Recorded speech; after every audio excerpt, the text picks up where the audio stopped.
나르시시스트적 학대 생존자의 7가지 이상한 습관. 안녕하세요. 마음의 지혜를 나누는 시간입니다.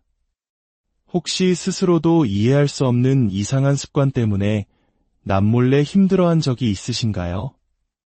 오늘 저희가 나누는 이야기가 어쩌면 당신의 마음에 작은 위로와 깊은 이해를 가져다 줄지도 모릅니다. 이 이야기가 당신에게 도움이 될 것이라 생각된다면 잠시 시간을 내어 구독과 좋아요를 눌러주세요. 당신의 이 작은 행동이 어둠 속에서 홀로 고통받는 또 다른 누군가에게 이 소중한 정보가 닿을 수 있는 빛이 됩니다. 저희는 당신의 삶에 평온과 지혜가 깃들기를 진심으로 기원합니다. 우리는 오늘 나르시시스트적 학대라는 조금은 무거운 주제에 대해 이야기해 보려 합니다. 이는 단순히 성격이 못된 사람과의 관계를 넘어 한 사람의 영혼을 서서히 파괴하는 정서적 학대의 한 형태입니다. 이런 관계를 겪고 난 사람들은 자신도 모르게 이상하고 기이한 행동들을 반복하게 되곤 합니다. 이것은 당신이 이상해서가 아닙니다. 그것은 당신의 마음과 몸이 살아남기 위해 필사적으로 만들어낸 생존의 흔적, 즉 트라우마의 반응입니다. 하지만 이 생존 전략은 이제 당신을 과거의 고통 속에 가두는 족쇄가 되고 있습니다. 오늘은 나르시시스트적 학대 피해자들이 집과 같은 가장 편안해야 할 공간에서 무의식적으로 보이는 7가지 기이한 습관에 대해 깊이 파고들어 가보겠습니다. 이 행동들이 왜 나타나는지, 그리고 가장 중요하게는 어떻게 그 굴레에서 벗어날 수 있는지 함께 알아보겠습니다. 이제 이 행동들이 더 이상 당신의 삶을 지배하지 않도록 당신의 삶의 주도권을 되찾을 시간입니다. 준비되셨나요? 첫 번째, 과도하게 다른 사람을 돌보는 행동입니다. 나르시시스트 곁에 있다 보면 당신은 끊임없이 그들의 비위를 맞추기 위해 자신을 희생하게 됩니다. 그들이 원하는 완벽한 온도의 커피를 내리고 그들의 갑작스러운 변덕에 맞춰 당신의 모든 일정을 바꾸는 것처럼 말이죠. 그들의 인정을 받는 것만이 유일하게 평화를 유지하는 길처럼 느껴지기 때문입니다. 정서적으로 미성숙한 부모의 성인 아이들의 저자인 린지 깁슨 박사는 사람들이 감정적인 폭발이나 거절을 피하기 위해 이런 행동을 채택한다고 설명합니다. 즉, 당신은 갈등을 막기 위해 자신의 필요는 철저히 무시한 채 상대방의 감정을 관리하고 있는 것입니다. 이것은 영혼을 갉아먹는 극도로 소모적인 일이지만 자신의 주장을 내세우는 것보다는 안전하게 느껴집니다. 문제는 이런 종류의 돌봄이 습관이 되어버린다는 것입니다.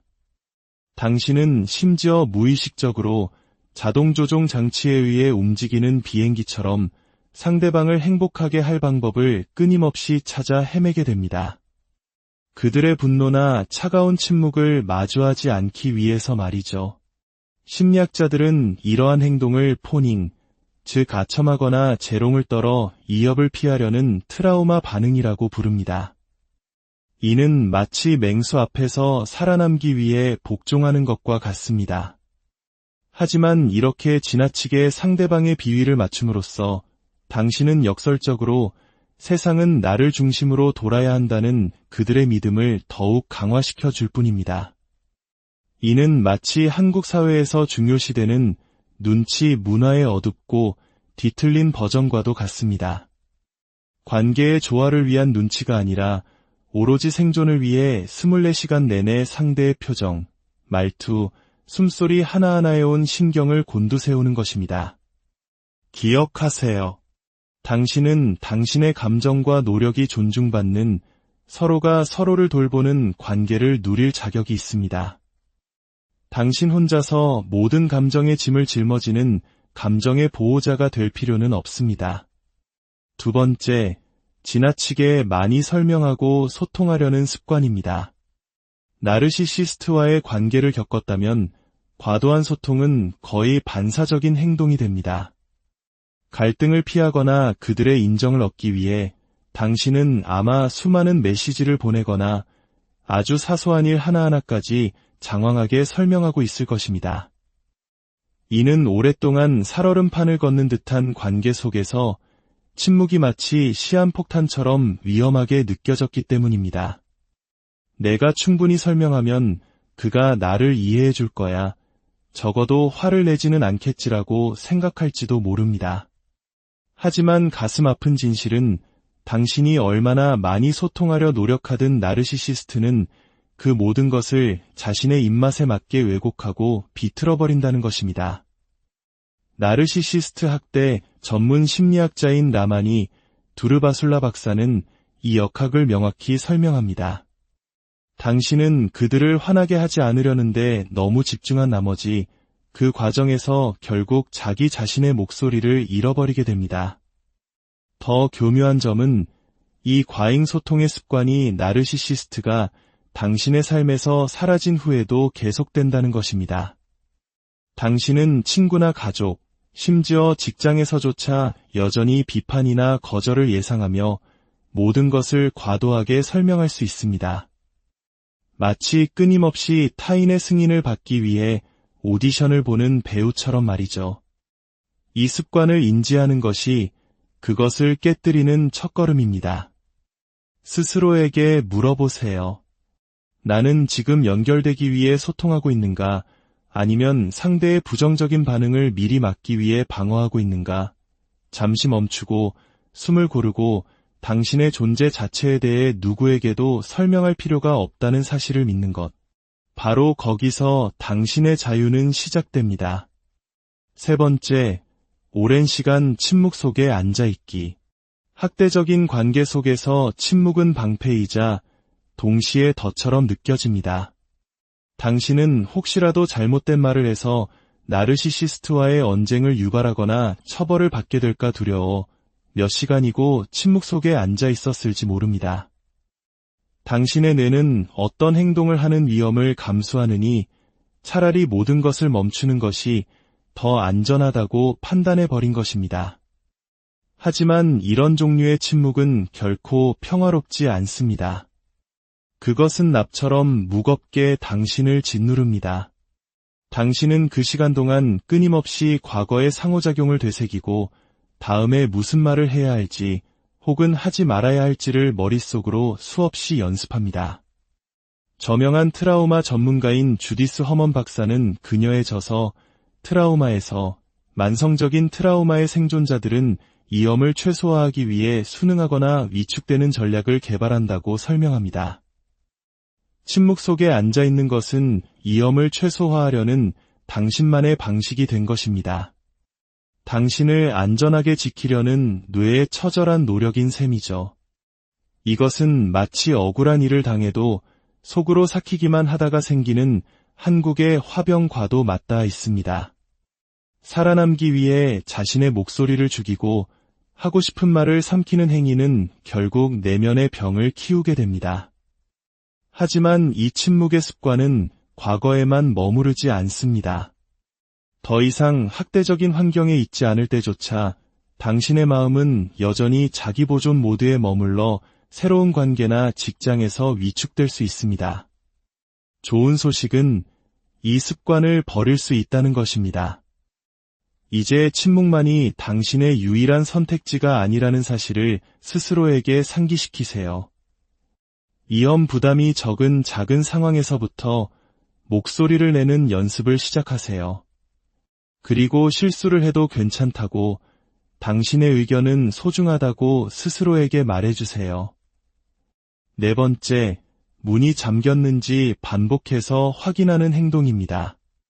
문이 잠겼는지 계속 확인하는 것은 떨쳐버리기 힘든 습관이 될 수 있습니다. 이것은 단순히 안전에 대한 걱정이 아닙니다. 이것은 통제에 관한 문제입니다. 모든 것이 예측 불가능하고 통제 불능으로 느껴졌던 환경에서 살았다면 문을 잠그는 행위는 상징적인 의미를 갖게 됩니다. 더 이상 나를 해칠 수 있는 어떤 것도 들어오게 하지 않겠다고 선언하는 뇌의 외침과도 같습니다. 다미주 신경이론으로 유명한 트라우마 전문가 스티븐 포지스 박사는 트라우마가 우리의 신경계를 극도로 예민한 경계 상태로 만든다고 설명합니다. 잠재적인 위협에 대해 과민하게 반응하게 만드는 것이죠. 문을 반복해서 확인하는 것은 한때 위험했던 세상에서 안전함을 느끼려는 당신 신경계의 필사적인 노력입니다. 이 행동은 당신이 안전해진 후에도 당신을 따라다닐 수 있습니다. 위험을 예상해서가 아니라 당신의 몸이 불안전했던 느낌을 기억하기 때문에 문을 2번, 3번 확인하게 되는 것입니다. 이런 습관이 답답하게 느껴질 수 있지만 스스로에게 너그러워지는 것이 중요합니다. 당신은 편집증 환자가 아닙니다. 당신은 치유 과정에 있는 것입니다. 시간이 지나면서 명상이나 마음 챙김과 같은 훈련을 통해 당신은 뇌에게 다시 긴장을 풀고 신뢰하는 법을 가르칠 수 있습니다. 이제 당신의 안전은 강박적인 경계심이 아니라 당신이 스스로의 힘을 되찾았다는 사실에 달려 있습니다. 5번째, 나르시시스트의 행동을 무의식적으로 모방하는 것입니다. 그들과 오랜 시간 함께했다면 당신도 모르는 사이에 그들의 행동을 닮아갈 수 있습니다. 갈등을 피하거나 그들의 세계에 적응하기 위해 그들의 말투, 몸짓, 심지어 태도까지 따라하고 있는 자신을 발견할지도 모릅니다. 이것은 의식적인 결정이 아니라 생존을 위한 본능적인 메커니즘입니다. 마치 카멜레온이 주변 환경에 맞춰 색을 바꾸는 것처럼요. 심리학자 비레디 박사는 그에 져서 이건 다 내 탓이야에서 나르시시스트 학대 피해자들이 가해자를 달래거나 추가적인 갈등을 막기 위해 종종 그들의 행동을 거울처럼 비춘다고 설명합니다. 눈에 띄지 않고 그들의 분노를 유발하지 않기 위한 방법인 것이죠. 하지만 그 과정에서 당신은 결국 진정한 자기 자신과의 연결을 잃어버리게 됩니다. 가장 기이하고 두려운 점은 이 모방 행위가 학대적인 상황을 떠난 후에도 오랫동안 지속될 수 있다는 것입니다. 당신은 무의식적으로 새로운 관계에서도 나르시시스트적인 행동 양식을 보일 수 있습니다. 내가 이 패턴을 자신을 보호하는 방식으로 기억하기 때문입니다. 이 사실을 인지하는 것이 첫걸음입니다. 더 이상 살아남기 위해 그들처럼 행동할 필요가 없다는 것을 스스로에게 상기시키세요. 당신은 그 낡은 패턴에서 벗어나 당신의 진정한 모습과 다시 연결될 권리가 있습니다. 6번째, 강박적으로 집을 청소하는 행동입니다. 당신은 아마 혼란스러운 마음을 다스리고 통제감을 되찾기 위한 방법으로 강박적으로 집을 청소하고 있을지 모릅니다. 이것은 단순히 깔끔한 공간을 원하는 것을 넘어섭니다. 학대와 함께 오는 혼돈과 예측 불가능성에 대처하는 방식일 수 있습니다. 다른 모든 것이 통제 불능일 때 청소는 당신이 유일하게 통제할 수 있는 한 가지가 됩니다. 심리학자 세리 캠벨 박사에 따르면 감정적 조종과 불안정에 노출된 피해자들은 자신의 환경에 대한 통제권을 유지하려는 끊임없는 욕구를 느낀다고 합니다. 청소는 당신의 세상의 질서를 회복하는 방법이 되는 것입니다. 또한 이 과도한 청소는 비판에 대한 끊임없는 두려움에서 비롯될 수도 있습니다. 나르시시스트 가해자는 종종 당신의 모든 것을 비난하고 깎아내립니다. 집안의 작은 티끌 하나가 끔찍한 비난의 빌미가 되었을 수도 있습니다. 그래서 당신은 그들의 비난을 피하기 위해 완벽하게 청소하는 것입니다. 이 습관을 깨는 열쇠는 평화를 위해 완벽함이 필요하지 않다는 것을 이해하는 것입니다. 끊임없는 청소를 멈추고 있는 그대로의 자신을 허락해주는 은혜를 베풀어도 괜찮습니다. 약간의 흠이 있어도 당신은 충분히 가치 있는 사람입니다. 그리고 마지막 7번째, 문 두드리는 소리에 쉽게 놀라고 불안해지는 것입니다. 문에서 들려오는 단순한 노크 소리에 심장이 철렁 내려앉거나 갑작스러운 불안감을 느끼나요? 그것은 문 반대편에 무엇이 있을지에 대한 깊은 두려움 때문입니다. 작은 노크 소리 하나가 끔찍한 갈등으로 이어질 수 있었던 극심한 스트레스 환경에서 당신의 몸은 그렇게 반응하도록 학습되었습니다. 뇌가 항상 경계태세를 유지하며 부정적인 무언가를 예상하고 있는 것과 같습니다. 이러한 초긴장 상태는 독성이 강한 환경에서 벗어난 후에도 쉽게 사라지지 않습니다. 마치 위험이 바로 문 밖에 도사리고 있는 것처럼 여전히 문 두드리는 소리에 극심한 불안감으로 반응하는 자신을 발견할지도 모릅니다. 트라우마 전문가인 베셀 반데어 콜크 박사는 그의 기념 비적인 저서 몸은 기억한다에서 트라우마가 일상의 자극에 우리가 반응하는 방식을 바꾸며 종종 잠재적 위협에 대해 과민하게 만든다고 썼습니다. 당신의 뇌가 생존 모드에 갇혀버린 것입니다. 하지만 시간이 지나고 전문적인 상담이나 마음 챙김 수련을 통해 당신은 신경계를 재훈련시킬 수 있습니다. 누군가 문을 두드릴 때조차 다시 안전함을 느낄 수 있게 될 것입니다.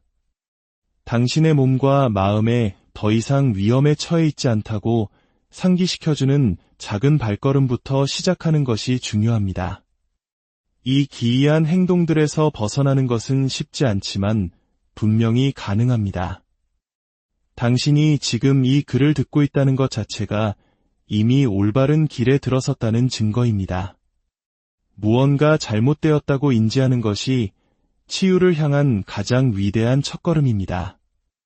이 습관들은 살아남기 위해 만들어졌지만 이제는 그것들을 버리고 당신의 평화를 되찾을 시간입니다. 치유에는 시간이 걸린다는 것을 기억하세요. 작은 발걸음을 내딛는 것을 두려워하지 마세요. 스스로에게 친절하고 과정을 서두르지 마세요. 올바른 지지와 약간의 인내심만 있다면 당신은 이 낡은 패턴들을 뒤로하고 나르시시스트적 학대의 그림자에서 벗어나 더 건강하고 더 행복하며 진정으로 자유로운 삶을 시작할 수 있습니다. 오늘 우리의 이야기가 당신의 여정의 작은 등불이 되었기를 바랍니다. 당신은 결코 나르시시스트적 학대 생존자의 7가지 이상한 습관 안녕하세요. 마음의 지혜를 나누는 시간입니다. 혹시 스스로도 이해할 수 없는 이상한 습관 때문에 남몰래 힘들어한 적이 있으신가요? 오늘 저희가 나누는 이야기가 어쩌면 당신의 마음에 작은 위로와 깊은 이해를 가져다 줄지도 모릅니다. 이 이야기가 당신에게 도움이 될 것이라 생각된다면 잠시 시간을 내어 구독과 좋아요를 눌러주세요. 당신의 이 작은 행동이 어둠 속에서 홀로 고통받는 또 다른 누군가에게 이 소중한 정보가 닿을 수 있는 빛이 됩니다. 저희는 당신의 삶에 평온과 지혜가 깃들기를 진심으로 기원합니다. 우리는 오늘 나르시시스트적 학대라는 조금은 무거운 주제에 대해 이야기해 보려 합니다. 이는 단순히 성격이 못된 사람과의 관계를 넘어 한 사람의 영혼을 서서히 파괴하는 정서적 학대의 한 형태입니다. 이런 관계를 겪고 난 사람들은 자신도 모르게 이상하고 기이한 행동들을 반복하게 되곤 합니다. 이것은 당신이 이상해서가 아닙니다. 그것은 당신의 마음과 몸이 살아남기 위해 필사적으로 만들어낸 생존의 흔적, 즉 트라우마의 반응입니다. 하지만 이 생존 전략은 이제 당신을 과거의 고통 속에 가두는 족쇄가 되고 있습니다. 오늘은 나르시시스트적 학대 피해자들이 집과 같은 가장 편안해야 할 공간에서 무의식적으로 보이는 7가지 기이한 습관에 대해 깊이 파고들어 가보겠습니다. 이 행동들이 왜 나타나는지, 그리고 가장 중요하게는 어떻게 그 굴레에서 벗어날 수 있는지 함께 알아보겠습니다. 이제 이 행동들이 더 이상 당신의 삶을 지배하지 않도록 당신의 삶의 주도권을 되찾을 시간입니다. 준비되셨나요? 첫 번째, 과도하게 다른 사람을 돌보는 행동입니다. 나르시시스트 곁에 있다 보면 당신은 끊임없이 그들의 비위를 맞추기 위해 자신을 희생하게 됩니다. 그들이 원하는 완벽한 온도의 커피를 내리고 그들의 갑작스러운 변덕에 맞춰 당신의 모든 일정을 바꾸는 것처럼 말이죠. 그들의 인정을 받는 것만이 유일하게 평화를 유지하는 길처럼 느껴지기 때문입니다. 정서적으로 미성숙한 부모의 성인 아이들의 저자인 린지 깁슨 박사는 사람들이 감정적인 폭발이나 거절을 피하기 위해 이런 행동을 채택한다고 설명합니다. 즉, 당신은 갈등을 막기 위해 자신의 필요는 철저히 무시한 채 상대방의 감정을 관리하고 있는 것입니다. 이것은 영혼을 갉아먹는 극도로 소모적인 일이지만 자신의 주장을 내세우는 것보다는 안전하게 느껴집니다. 문제는 이런 종류의 돌봄이 습관이 되어버린다는 것입니다. 당신은 심지어 무의식적으로 자동조종 장치에 의해 움직이는 비행기처럼 상대방을 행복하게 할 방법을 끊임없이 찾아 헤매게 됩니다. 그들의 분노나 차가운 침묵을 마주하지 않기 위해서 말이죠. 심리학자들은 이러한 행동을 포닝, 즉 아첨하거나 재롱을 떨어 이협을 피하려는 트라우마 반응이라고 부릅니다. 이는 마치 맹수 앞에서 살아남기 위해 복종하는 것과 같습니다. 하지만 이렇게 지나치게 상대방의 비위를 맞춤으로써 당신은 역설적으로 세상은 나를 중심으로 돌아야 한다는 그들의 믿음을 더욱 강화시켜 줄 뿐입니다. 이는 마치 한국 사회에서 중요시되는 눈치 문화의 어둡고 뒤틀린 버전과도 같습니다. 관계의 조화를 위한 눈치가 아니라 오로지 생존을 위해 24시간 내내 상대의 표정, 말투, 숨소리 하나하나에 온 신경을 곤두세우는 것입니다. 기억하세요. 당신은 당신의 감정과 노력이 존중받는 서로가 서로를 돌보는 관계를 누릴 자격이 있습니다. 당신 혼자서 모든 감정의 짐을 짊어지는 감정의 보호자가 될 필요는 없습니다. 두 번째, 지나치게 많이 설명하고 소통하려는 습관입니다. 나르시시스트와의 관계를 겪었다면 과도한 소통은 거의 반사적인 행동이 됩니다. 갈등을 피하거나 그들의 인정을 얻기 위해 당신은 아마 수많은 메시지를 보내거나 아주 사소한 일 하나하나까지 장황하게 설명하고 있을 것입니다. 이는 오랫동안 살얼음판을 걷는 듯한 관계 속에서 침묵이 마치 시한폭탄처럼 위험하게 느껴졌기 때문입니다. 내가 충분히 설명하면 그가 나를 이해해 줄 거야. 적어도 화를 내지는 않겠지라고 생각할지도 모릅니다. 하지만 가슴 아픈 진실은 당신이 얼마나 많이 소통하려 노력하든 나르시시스트는 그 모든 것을 자신의 입맛에 맞게 왜곡하고 비틀어버린다는 것입니다. 나르시시스트 학대 전문 심리학자인 라마니 두르바술라 박사는 이 역학을 명확히 설명합니다. 당신은 그들을 화나게 하지 않으려는데 너무 집중한 나머지 그 과정에서 결국 자기 자신의 목소리를 잃어버리게 됩니다. 더 교묘한 점은 이 과잉 소통의 습관이 나르시시스트가 당신의 삶에서 사라진 후에도 계속된다는 것입니다. 당신은 친구나 가족, 심지어 직장에서조차 여전히 비판이나 거절을 예상하며 모든 것을 과도하게 설명할 수 있습니다. 마치 끊임없이 타인의 승인을 받기 위해 오디션을 보는 배우처럼 말이죠. 이 습관을 인지하는 것이 그것을 깨뜨리는 첫걸음입니다. 스스로에게 물어보세요. 나는 지금 연결되기 위해 소통하고 있는가? 아니면 상대의 부정적인 반응을 미리 막기 위해 방어하고 있는가? 잠시 멈추고 숨을 고르고 당신의 존재 자체에 대해 누구에게도 설명할 필요가 없다는 사실을 믿는 것. 바로 거기서 당신의 자유는 시작됩니다. 세 번째, 오랜 시간 침묵 속에 앉아있기. 학대적인 관계 속에서 침묵은 방패이자 동시에 덫처럼 느껴집니다.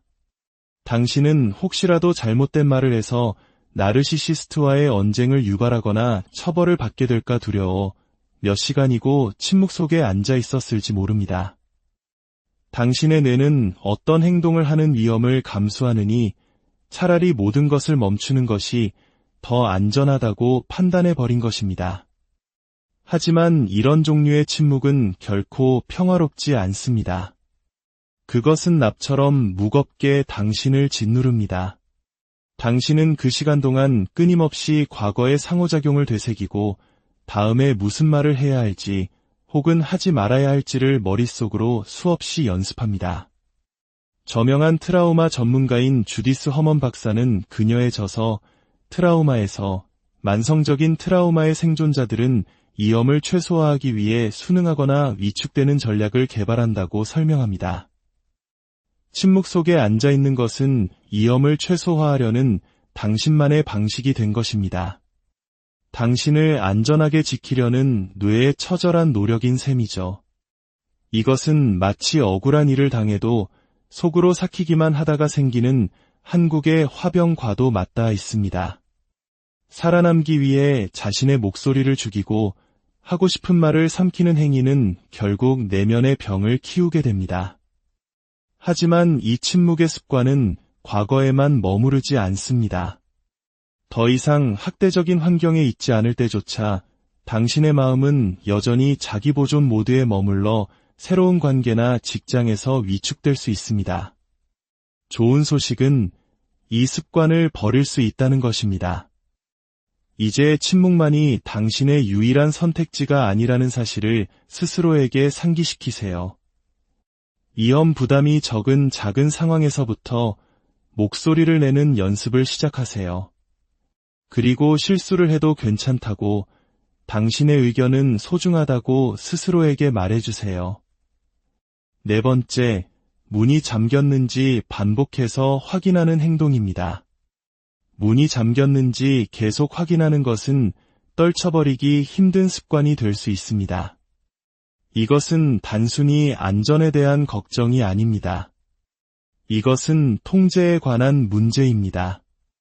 모든 것이 예측 불가능하고 통제 불능으로 느껴졌던 환경에서 살았다면 문을 잠그는 행위는 상징적인 의미를 갖게 됩니다. 더 이상 나를 해칠 수 있는 어떤 것도 들어오게 하지 않겠다고 선언하는 뇌의 외침과도 같습니다. 다미주 신경이론으로 유명한 트라우마 전문가 스티븐 포지스 박사는 트라우마가 우리의 신경계를 극도로 예민한 경계 상태로 만든다고 설명합니다. 잠재적인 위협에 대해 과민하게 반응하게 만드는 것이죠. 문을 반복해서 확인하는 것은 한때 위험했던 세상에서 안전함을 느끼려는 당신 신경계의 필사적인 노력입니다. 이 행동은 당신이 안전해진 후에도 당신을 따라다닐 수 있습니다. 위험을 예상해서가 아니라 당신의 몸이 불안전했던 느낌을 기억하기 때문에 문을 2번, 3번 확인하게 되는 것입니다. 이런 습관이 답답하게 느껴질 수 있지만 스스로에게 너그러워지는 것이 중요합니다. 당신은 편집증 환자가 아닙니다. 당신은 치유 과정에 있는 것입니다. 시간이 지나면서 명상이나 마음 챙김과 같은 훈련을 통해 당신은 뇌에게 다시 긴장을 풀고 신뢰하는 법을 가르칠 수 있습니다. 이제 당신의 안전은 강박적인 경계심이 아니라 당신이 스스로의 힘을 되찾았다는 사실에 달려 있습니다. 5번째, 나르시시스트의 행동을 무의식적으로 모방하는 것입니다. 그들과 오랜 시간 함께했다면 당신도 모르는 사이에 그들의 행동을 닮아갈 수 있습니다.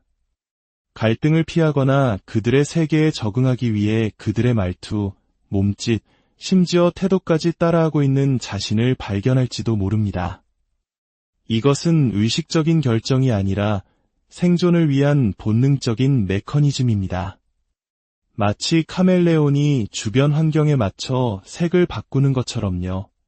심리학자 비레디 박사는 그에 져서 이건 다 내 탓이야에서 나르시시스트 학대 피해자들이 가해자를 달래거나 추가적인 갈등을 막기 위해 종종 그들의 행동을 거울처럼 비춘다고 설명합니다. 눈에 띄지 않고 그들의 분노를 유발하지 않기 위한 방법인 것이죠. 하지만 그 과정에서 당신은 결국 진정한 자기 자신과의 연결을 잃어버리게 됩니다. 가장 기이하고 두려운 점은 이 모방 행위가 학대적인 상황을 떠난 후에도 오랫동안 지속될 수 있다는 것입니다. 당신은 무의식적으로 새로운 관계에서도 나르시시스트적인 행동 양식을 보일 수 있습니다.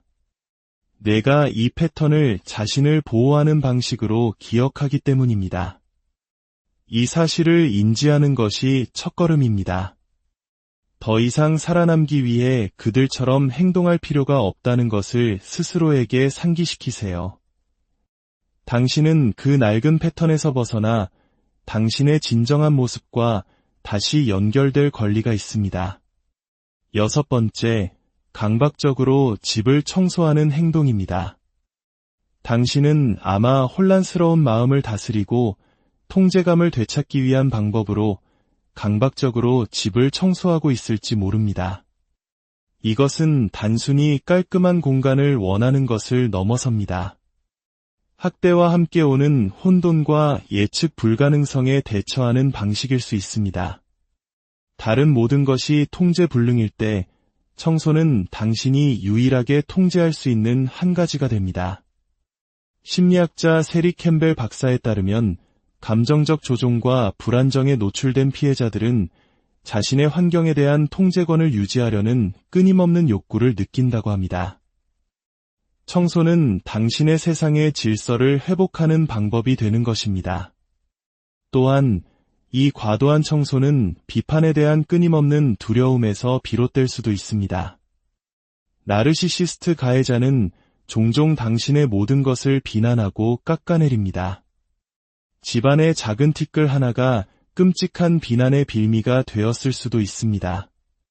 그래서 당신은 그들의 비난을 피하기 위해 완벽하게 청소하는 것입니다. 이 습관을 깨는 열쇠는 평화를 위해 완벽함이 필요하지 않다는 것을 이해하는 것입니다. 끊임없는 청소를 멈추고 있는 그대로의 자신을 허락해주는 은혜를 베풀어도 괜찮습니다. 약간의 흠이 있어도 당신은 충분히 가치 있는 사람입니다. 그리고 마지막 7번째, 문 두드리는 소리에 쉽게 놀라고 불안해지는 것입니다. 문에서 들려오는 단순한 노크 소리에 심장이 철렁 내려앉거나 갑작스러운 불안감을 느끼나요? 그것은 문 반대편에 무엇이 있을지에 대한 깊은 두려움 때문입니다. 작은 노크 소리 하나가 끔찍한 갈등으로 이어질 수 있었던 극심한 스트레스 환경에서 당신의 몸은 그렇게 반응하도록 학습되었습니다. 내가 항상 경계태세를 유지하며 부정적인 무언가를 예상하고 있는 것과 같습니다. 이러한 초긴장 상태는 독성이 강한 환경에서 벗어난 후에도 쉽게 사라지지 않습니다. 마치 위험이 바로 문 밖에 도사리고 있는 것처럼 여전히 문 두드리는 소리에 극심한 불안감으로 반응하는 자신을 발견할지도 모릅니다. 트라우마 전문가인 베셀 반데어 콜크 박사는 그의 기념비적인 저서 몸은 기억한다에서 트라우마가 일상의 자극에 우리가 반응하는 방식을 바꾸며 종종 잠재적 위협에 대해 과민하게 만든다고 썼습니다. 당신의 뇌가 생존 모드에 갇혀버린 것입니다. 하지만 시간이 지나고 전문적인 상담이나 마음 챙김 수련을 통해 당신은 신경계를 재훈련시킬 수 있습니다. 누군가 문을 두드릴 때조차 다시 안전함을 느낄 수 있게 될 것입니다.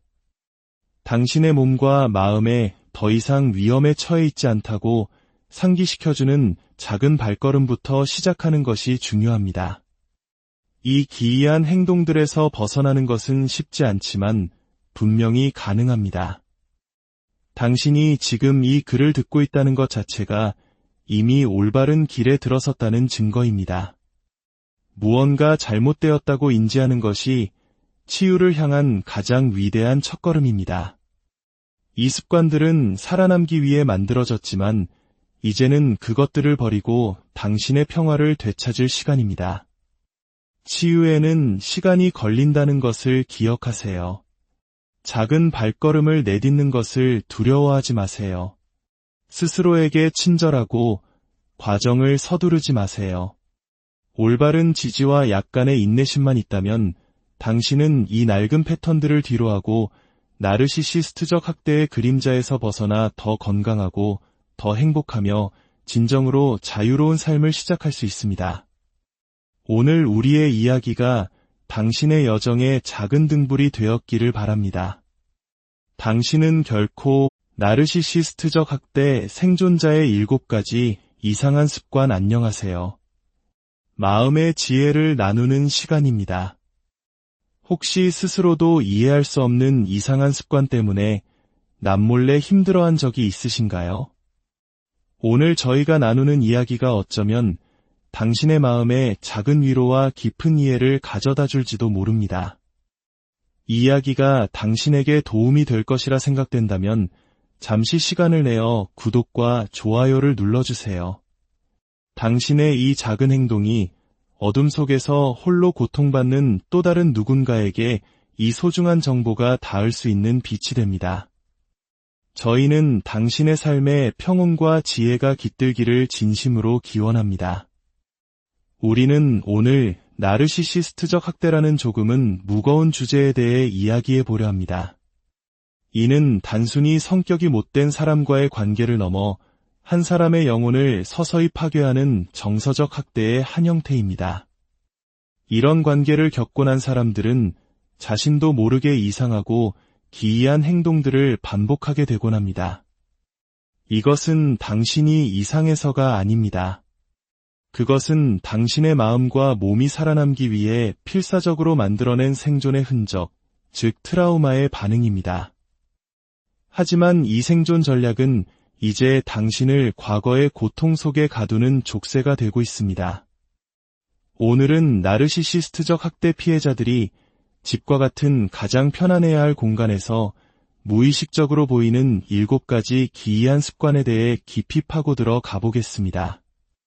이 행동들이 왜 나타나는지, 그리고 가장 중요하게는 어떻게 그 굴레에서 벗어날 수 있는지 함께 알아보겠습니다. 이제 이 행동들이 더 이상 당신의 삶을 지배하지 않도록 당신의 삶의 주도권을 되찾을 시간입니다. 준비되셨나요? 첫 번째, 과도하게 다른 사람을 돌보는 행동입니다. 나르시시스트 곁에 있다 보면 당신은 끊임없이 그들의 비위를 맞추기 위해 자신을 희생하게 됩니다. 그들이 원하는 완벽한 온도의 커피를 내리고 그들의 갑작스러운 변덕에 맞춰 당신의 모든 일정을 바꾸는 것처럼 말이죠. 그들의 인정을 받는 것만이 유일하게 평화를 유지하는 길처럼 느껴지기 때문입니다. 정서적으로 미성숙한 부모의 성인 아이들의 저자인 린지 깁슨 박사는 사람들이 감정적인 폭발이나 거절을 피하기 위해 이런 행동을 채택한다고 설명합니다. 즉, 당신은 갈등을 막기 위해 자신의 필요는 철저히 무시한 채 상대방의 감정을 관리하고 있는 것입니다. 이것은 영혼을 갉아먹는 극도로 소모적인 일이지만 자신의 주장을 내세우는 것보다는 안전하게 느껴집니다. 문제는 이런 종류의 돌봄이 습관이 되어버린다는 것입니다.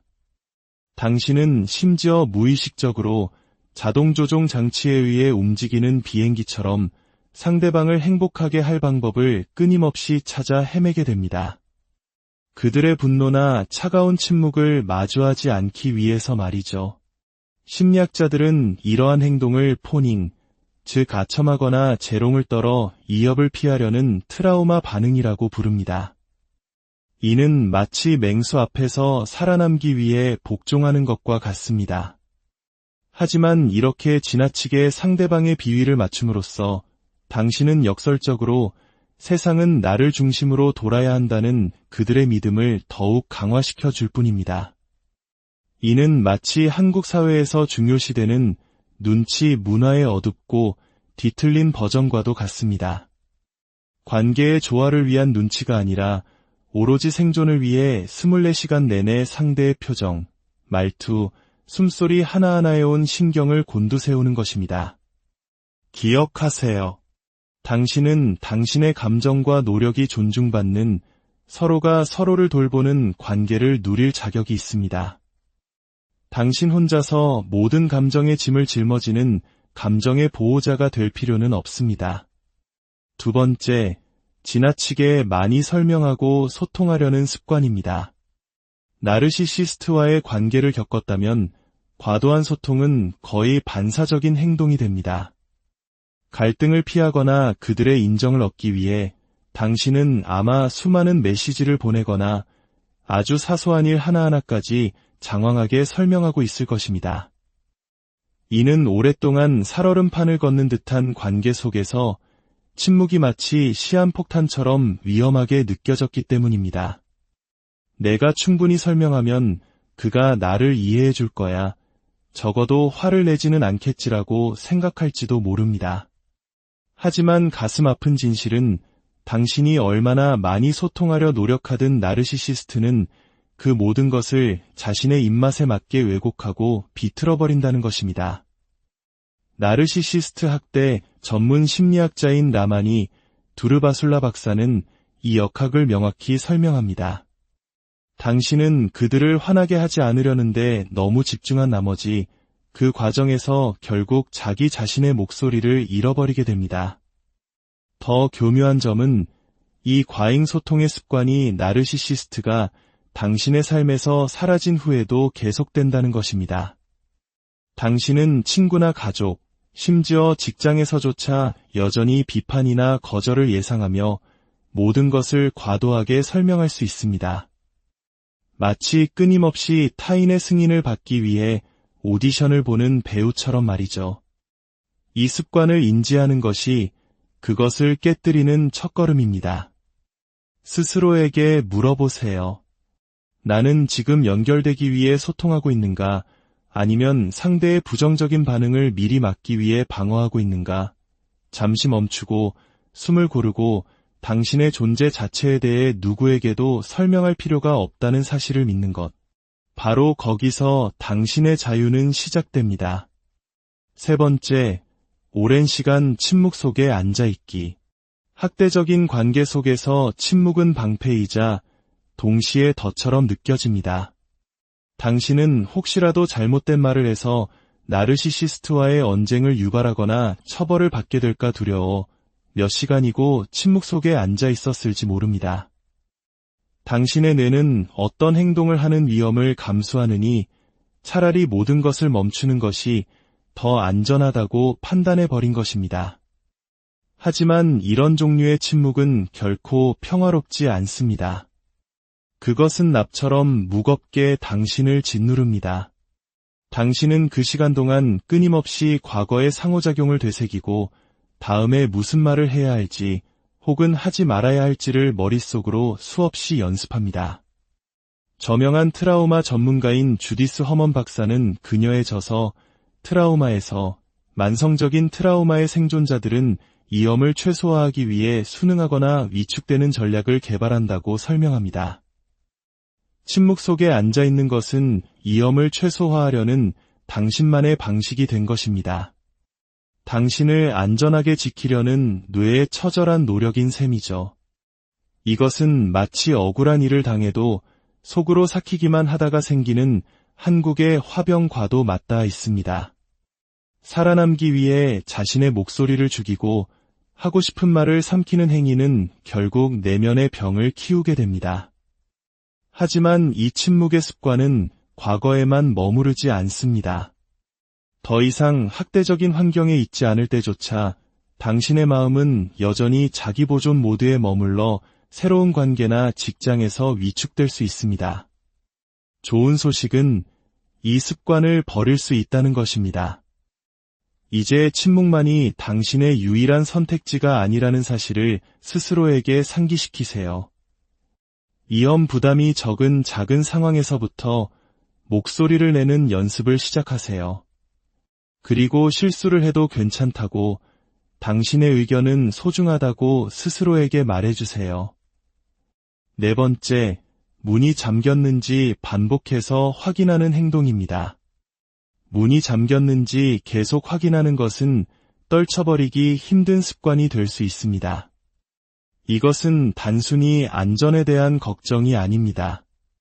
이것은 통제에 관한 문제입니다. 모든 것이 예측 불가능하고 통제 불능으로 느껴졌던 환경에서 살았다면 문을 잠그는 행위는 상징적인 의미를 갖게 됩니다. 더 이상 나를 해칠 수 있는 어떤 것도 들어오게 하지 않겠다고 선언하는 뇌의 외침과도 같습니다. 다미주 신경이론으로 유명한 트라우마 전문가 스티븐 포지스 박사는 트라우마가 우리의 신경계를 극도로 예민한 경계 상태로 만든다고 설명합니다. 잠재적인 위협에 대해 과민하게 반응하게 만드는 것이죠. 문을 반복해서 확인하는 것은 한때 위험했던 세상에서 안전함을 느끼려는 당신 신경계의 필사적인 노력입니다. 이 행동은 당신이 안전해진 후에도 당신을 따라다닐 수 있습니다. 위험을 예상해서가 아니라 당신의 몸이 불안전했던 느낌을 기억하기 때문에 문을 2번, 3번 확인하게 되는 것입니다. 이런 습관이 답답하게 느껴질 수 있지만 스스로에게 너그러워지는 것이 중요합니다. 당신은 편집증 환자가 아닙니다. 당신은 치유 과정에 있는 것입니다. 시간이 지나면서 명상이나 마음 챙김과 같은 훈련을 통해 당신은 뇌에게 다시 긴장을 풀고 신뢰하는 법을 가르칠 수 있습니다. 이제 당신의 안전은 강박적인 경계심이 아니라 당신이 스스로의 힘을 되찾았다는 사실에 달려 있습니다. 5번째, 나르시시스트의 행동을 무의식적으로 모방하는 것입니다. 그들과 오랜 시간 함께했다면 당신도 모르는 사이에 그들의 행동을 닮아갈 수 있습니다. 갈등을 피하거나 그들의 세계에 적응하기 위해 그들의 말투, 몸짓, 심지어 태도까지 따라하고 있는 자신을 발견할지도 모릅니다. 이것은 의식적인 결정이 아니라 생존을 위한 본능적인 메커니즘입니다. 마치 카멜레온이 주변 환경에 맞춰 색을 바꾸는 것처럼요. 심리학자 비레디 박사는 그에 져서 이건 다 내 탓이야에서 나르시시스트 학대 피해자들이 가해자를 달래거나 추가적인 갈등을 막기 위해 종종 그들의 행동을 거울처럼 비춘다고 설명합니다. 눈에 띄지 않고 그들의 분노를 유발하지 않기 위한 방법인 것이죠. 하지만 그 과정에서 당신은 결국 진정한 자기 자신과의 연결을 잃어버리게 됩니다. 가장 기이하고 두려운 점은 이 모방 행위가 학대적인 상황을 떠난 후에도 오랫동안 지속될 수 있다는 것입니다. 당신은 무의식적으로 새로운 관계에서도 나르시시스트적인 행동 양식을 보일 수 있습니다. 내가 이 패턴을 자신을 보호하는 방식으로 기억하기 때문입니다. 이 사실을 인지하는 것이 첫걸음입니다. 더 이상 살아남기 위해 그들처럼 행동할 필요가 없다는 것을 스스로에게 상기시키세요. 당신은 그 낡은 패턴에서 벗어나 당신의 진정한 모습과 다시 연결될 권리가 있습니다. 6번째, 강박적으로 집을 청소하는 행동입니다. 당신은 아마 혼란스러운 마음을 다스리고 통제감을 되찾기 위한 방법으로 강박적으로 집을 청소하고 있을지 모릅니다. 이것은 단순히 깔끔한 공간을 원하는 것을 넘어섭니다. 학대와 함께 오는 혼돈과 예측 불가능성에 대처하는 방식일 수 있습니다. 다른 모든 것이 통제 불능일 때 청소는 당신이 유일하게 통제할 수 있는 한 가지가 됩니다. 심리학자 세리 캠벨 박사에 따르면 감정적 조종과 불안정에 노출된 피해자들은 자신의 환경에 대한 통제권을 유지하려는 끊임없는 욕구를 느낀다고 합니다. 청소는 당신의 세상의 질서를 회복하는 방법이 되는 것입니다. 또한 이 과도한 청소는 비판에 대한 끊임없는 두려움에서 비롯될 수도 있습니다. 나르시시스트 가해자는 종종 당신의 모든 것을 비난하고 깎아내립니다. 집안의 작은 티끌 하나가 끔찍한 비난의 빌미가 되었을 수도 있습니다. 그래서 당신은 그들의 비난을 피하기 위해 완벽하게 청소하는 것입니다. 이 습관을 깨는 열쇠는 평화를 위해 완벽함이 필요하지 않다는 것을 이해하는 것입니다. 끊임없는 청소를 멈추고 있는 그대로의 자신을 허락해주는 은혜를 베풀어도 괜찮습니다. 약간의 흠이 있어도 당신은 충분히 가치 있는 사람입니다. 그리고 마지막 7번째, 문 두드리는 소리에 쉽게 놀라고 불안해지는 것입니다. 문에서 들려오는 단순한 노크 소리에 심장이 철렁 내려앉거나 갑작스러운 불안감을 느끼나요? 그것은 문 반대편에 무엇이 있을지에 대한 깊은 두려움 때문입니다. 작은 노크 소리 하나가 끔찍한 갈등으로 이어질 수 있었던 극심한 스트레스 환경에서 당신의 몸은 그렇게 반응하도록 학습되었습니다. 뇌가 항상 경계태세를 유지하며 부정적인 무언가를 예상하고 있는 것과 같습니다. 이러한 초긴장 상태는 독성이 강한 환경에서 벗어난 후에도 쉽게 사라지지 않습니다. 마치 위험이 바로 문 밖에 도사리고 있는 것처럼 여전히 문 두드리는 소리에 극심한 불안감으로 반응하는 자신을 발견할지도 모릅니다. 트라우마 전문가인 베셀 반데어 콜크 박사는 그의 기념비적인 저서 몸은 기억한다에서 트라우마가 일상의 자극에 우리가 반응하는 방식을 바꾸며 종종 잠재적 위협에 대해 과민하게 만든다고 썼습니다. 당신의 뇌가 생존 모드에 갇혀버린 것입니다. 하지만 시간이 지나고 전문적인 상담이나 마음 챙김 수련을 통해 당신은 신경계를 재훈련시킬 수 있습니다. 누군가 문을 두드릴 때조차 다시 안전함을 느낄 수 있게 될 것입니다. 당신의 몸과 마음에 더 이상 위험에 처해 있지 않다고 상기시켜주는 작은 발걸음부터 시작하는 것이 중요합니다. 이 기이한 행동들에서 벗어나는 것은 쉽지 않지만 분명히 가능합니다. 당신이 지금 이 글을 듣고 있다는 것 자체가 이미 올바른 길에 들어섰다는 증거입니다. 무언가 잘못되었다고 인지하는 것이 치유를 향한 가장 위대한 첫걸음입니다. 이 습관들은 살아남기 위해 만들어졌지만 이제는 그것들을 버리고 당신의 평화를 되찾을 시간입니다. 치유에는 시간이 걸린다는 것을 기억하세요. 작은 발걸음을 내딛는 것을 두려워하지 마세요. 스스로에게 친절하고 과정을 서두르지 마세요. 올바른 지지와 약간의 인내심만 있다면 당신은 이 낡은 패턴들을 뒤로하고 나르시시스트적 학대의 그림자에서 벗어나 더 건강하고 더 행복하며 진정으로 자유로운 삶을 시작할 수 있습니다. 오늘 우리의 이야기가 당신의 여정의 작은 등불이 되었기를 바랍니다. 당신은 결코 나르시시스트적 학대 생존자의 7가지 이상한 습관 안녕하세요. 마음의 지혜를 나누는 시간입니다. 혹시 스스로도 이해할 수 없는 이상한 습관 때문에 남몰래 힘들어한 적이 있으신가요?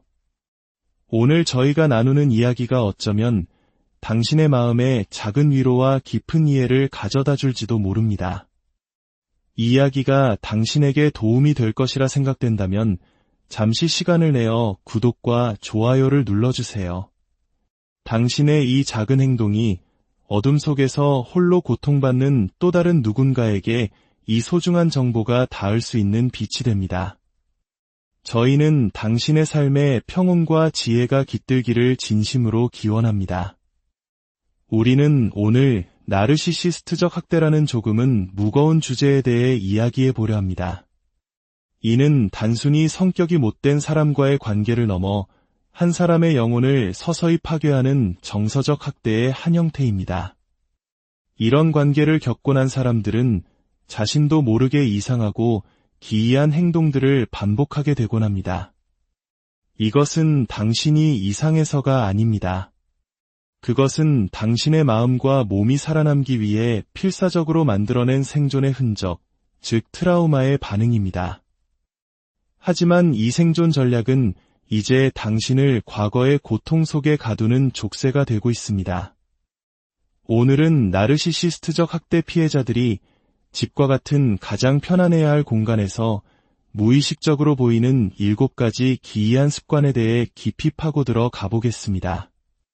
이 행동들이 왜 나타나는지, 그리고 가장 중요하게는 어떻게 그 굴레에서 벗어날 수 있는지 함께 알아보겠습니다.